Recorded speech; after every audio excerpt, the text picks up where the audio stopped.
السلام عليكم. سؤال جاي من احد المتابعين ويقول لك كابتن ميجو، الواي بروتين لازم نستخدمه بعد التمرين وهل يوجد بديل له؟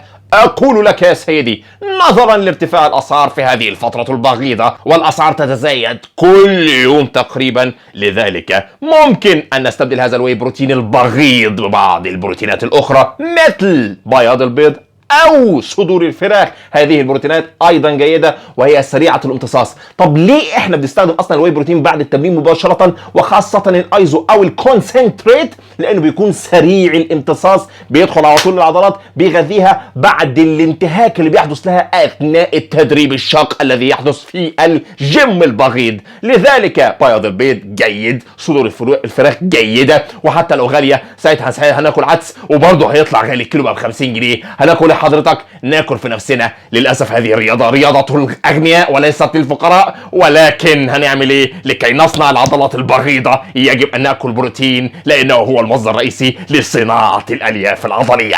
تحياتي كابتن مجاهد من اول فيصل، ينقل لكم هذا الحدث البغيض. ايه تاني ممكن نقوله؟ اقفل يا ابني.